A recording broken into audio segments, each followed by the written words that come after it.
Hi, today we're talking about those times when you think you've met someone special and it turns out to be a complete waste of time. We're going to go through some actionable steps and some signals you can spot to prevent this from happening in future. If you've ever stuck around in a dating or a relationship situation when you've thought maybe it's me, then you're watching the right video. Now think about those people who don't waste time on the wrong people, who make their matches stick and who maybe have met their one. The things that I'm going to talk about in this video, they do it automatically before they waste their time and energy. If you want to make your dates, connections, and relationships more successful, then you need to employ all the action steps and look for all the signals in this video. Now, I've been there through 10 years and 3 toxic relationships, 2 therapists, and finally my one. I've worked out what works. But luckily for you, you don't need to go through any of that. You see, I boiled it down to 3 key filters and 17 actionable steps or signals that you can employ today to make your connections more successful. Filter number 1. Do not hold it in. You can do this through opening a voice memo or a journal and writing down or recording those things that are absolutely must have and those things that are deal breakers for you. Just write down everything that comes to mind. Do not overthink it. And trust me, coming from me, I know for some of you that's going to be tough. My therapist once made me do this activity a few years ago, and I still think about those things I wrote down to this day. Action step number 2, go back and review what you've written down or recorded. Now, this can happen more than once in your life. I know that for me, things that were black and white a few years ago are now very much gray. This is your standards, your list. Going back and reviewing can help you to clarify that stream of consciousness and really nail down what is absolutely vital for me in terms of boundaries in relationships. Action step number 3. Now this can augment and support those first 2 steps, or it can completely replace them. By doing this, you can define your own boundaries and tease out whether you think they're actually fair and just. So find a friend or someone that you trust who'd be willing to have a conversation with you about their must-haves, about their definitely nots. And then have a peer support type conversation where there's no advice, there's no criticism, it's just open sharing about the things that you've written down, jotted down, thought about, and just tease it out through having a conversation. Note, it's really important in this type of situation that you lay down the boundaries of the conversation before you start, i.e., please don't tell me that what I'm saying is irrational. Action step number 4, when it is the right time for you, make sure that you express your boundaries to the person that you're dating or in a relationship with. A boundary that's just in your head is not really going to have an impact on the person that you're connecting with. So this could look like, I'm really not comfortable with this, can we have a conversation about it, or could we do this instead? Now, understandably, you might be nervous, so practicing saying this ahead of time or saying something like, look, I really want to talk about something, but I'm nervous to say it in person. Can I text you and then we'll have a conversation about it afterwards? It's perfectly okay. Just make sure that you are able to get that feeling out there and make sure that that boundary is clear at an appropriate time. Now, this is the important thing. If they respond negatively to this, to the very conversation around a boundary, then they are probably not the right person for you. In the right scenario, they'll actually be really pleased that you're setting a boundary because they probably have some of their own boundaries that they want to discuss. If someone comes to you with a conversation about boundaries, please allow them the space to discuss it with you without judgment. You may not find that boundary acceptable for you, and that's another reason why perhaps that isn't the right person for you, but the very conversation itself should absolutely be treated positively. Filter number 2, and I call this red flag radar. This is all about spotting the signals of the worst culprits when it comes to red flags in relationships or dating that tell you that that person is not invested in the same way you are, or that you're never really going to have a meaningful connection because they share different values or you've got different perspectives on things. Now, these exist beyond dating, and some of them can only appear way into a relationship. Vigilance is key. Number 1, contempt microleaks. Now, when someone is rude or dismissive to someone, whether that be a stranger, a member of staff at a restaurant, or your friends and family, notice it. Whether it's eye rolls or sarcasm used as a weapon, or disparaging and undermining comments, or just general sort of aloofness and rudeness to people that you care about. These are a signal of how they might end up treating you in the future. Signal number 2, values clash. Now, I was on a date with a person once, and we were walking down the street, and I gave money to a homeless person. She said to me about 20 yards up the road, "Why did you do that? It's probably got a house around the corner." At that point, I was like, this is not gonna go anywhere. And the point is that if someone diminishes or belittles or just generally disagrees with behavior that you think is natural, instinctual, or kind, then that may be a one-off, but in a lot of cases, it is a signal that down the road, you're just gonna clash continually. And to be clear, this isn't necessarily about someone being a bad or a mean person.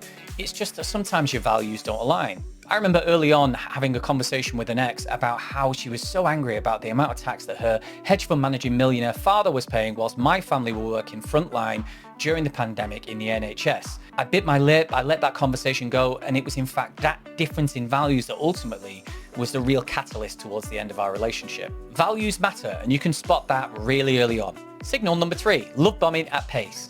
Now, if someone showers you with affection and compliments and wants to make big plans early on, in many cases, this is about control, not interest or actual affection. If it cools off at the same pace, if not quicker than it ramped up, it can be incredibly confusing because they've made you feel so special and then all of a sudden the rug is swept away. Now, it could be a sign of genuine interest, but if that pace is too quick for you or you're worried about love bombing, then go back to filter number 1 and don't hold it in. Signal number 4, playing the game over text.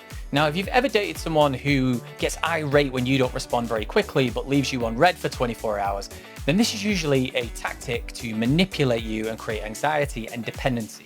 That feeling that you feel, which you misconstrue as excitement when you get a text from this kind of person, is actually just the release or the relief from anxiety. Real connections do not need this kind of jeopardy. Signal number 5, early jealousy or entitlement. Now, if they're questioning who you're speaking to, who you're meeting up with, or if they feel entitled to your time, especially if you've not defined exclusivity at this point, then this is usually a signal that it's going to escalate in future. It can be worked out through communication and self-reflection, but usually jealousy is an emotion that grows, not diminishes. Signal number 6, all my exes were crazy. Now, we've all had difficult exes and toxic relationships. I myself have definitely been someone else's difficult ex. But if the person that you're dating is unwilling to accept that they've ever done something wrong or that they were accountable for an aspect of their previous relationship that didn't work out, then this is a signal that they're probably going to do that to you in the future.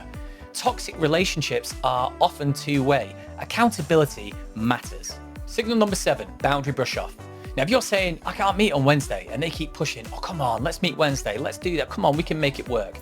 This is not just romantic persistence, this is disrespecting your boundaries. If they are unwilling to meet even such a simple boundary as that, it's likely that in the future other boundaries will be encroached upon, will be crossed, will be ignored. So this is a clear signal early on that may happen. Signal number 8, isolation nudges. Subtle digs at your friends and family can be a major warning sign. If early on they're dismissive or disrespectful about the people that you're spending time with and they want you to spend less time with them, then this can be a signal that they're trying to isolate you. Equally, if they don't want to meet your friends, your family, be a part of your world, then this can be equally concerning. A partner should make your world bigger, not smaller. Signal number 9, the love-hate roller coaster. If you go through periods in a relationship where someone is completely besotted by you, they're in love with you, you're the best thing in the world, and then literally the next day they hate you, they don't want to speak to you, they're thinking that everyone else is better than you, they criticize you, and that keeps oscillating back and forth, then this is a clear signal that you're never going to have that stability in that relationship or that dating scenario that you need to feel comfortable. Emotional whiplash is not passion. It's either a form of control or insecurity that person needs to work out for themselves before they can be in a healthy relationship. Signal number 10, it just don't feel right. Now, if before you meet that person, your chest is tight, you've got racing thoughts, you're feeling anxious, you're imagining situations that haven't even happened yet, then this is a clear signal and indication that something's not right with what's going on. Now, that could be something about you that you may need to express, and it could be worked on together. I remember early on when I opened up to my now wife about the fact that I live with anxiety and depression, she responded in the best way, and it's still a core memory and foundation of our relationship 4 years later. So just trust your gut, but also understand that maybe this is something you could work through with that person if they're the right person. Filter number 3, the 7-day rule. Now, this one's about efficiency, clarity, and understanding where you're at. This is the easiest to put in place, and it's helpful for you and it's helpful for the person that you're dating. Within this filter, there are 3 action steps that you need to employ early on in the dating process. Action step number 1, when you match with someone or you start to have a conversation, try your best within 7 days to make concrete plans to either meet or have a phone or video call. I know that for some people, meeting in person these days is something that they're not very confident on doing so early on. So like I say, make allowances, make it a video call, meet with friends. Make sure that that setting makes that other person feel comfortable, whether it's in the daytime, where there's no alcohol involved, where it's in a public place, whatever you can do to facilitate an in-person conversation, then do it as soon as possible. And why 7 days? Why 1 week? Well, in the online world of dating, if you're just texting someone for a prolonged period of time, one of 2 things usually happen. 1, you get bored. Or two, you start to create this image of someone that isn't actually the person they are in real life. If you're bored, you'll probably never get to that in-person date and allow this person who might be fantastic to show you what they would be like for you in a real situation. Because remember, we don't date people via text, so why would you judge someone based on just that type of interaction? And if we've created this imaginary version of them where they're either really wonderful or they're very particularly funny in a way, or they seem very generous, and then when you meet them, it's completely different, it's better to know that before you've invested loads of time and energy into that conversation. So 7 days just feels like an appropriate amount of time to at least make a concrete plan. Action step number 2. If you've not made a concrete plan within 7 days, walk away. This is usually an indication that this person isn't that interested, or they've got lots of things going on for them, multiple different interests at that time.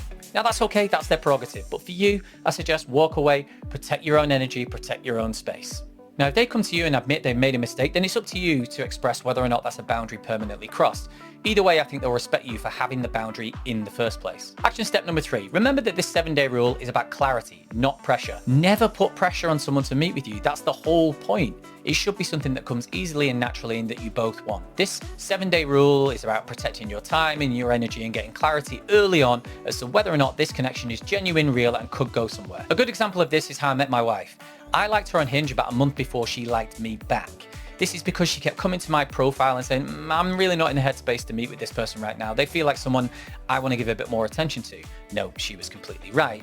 But when she did eventually like me, she was in the headspace to meet and make concrete plans within that first week. We started speaking on the Tuesday, we met on the Thursday, and by the following Friday, we'd had 3 days. 0 games, 0 ambiguity, 0 stress. And you deserve that exact kind of clarity. So start now. No more pen pals, make concrete plans within that first week, or just let it go. Now, with these 3 filters, the don't hold it in, the red flag radar, and the 7-day rule, you're already way ahead of pretty much everyone else who's out there dating and trying to make real connections. If you employ just some of the ideas in this video, you will save months, if not years, of wasted effort and time trying to meet your partner. So let's hear from you. What's one of the red flags that I mentioned that you've ignored in the past, or what's one boundary that you're going to set for yourself in the future? Drop it in the comments and let's share some ideas around how we can make more meaningful connections. And if there's anything that I missed that you think is really important, please do let me know. For now, thanks for being a cutie and being here at the right angle. I'll see you on the next one.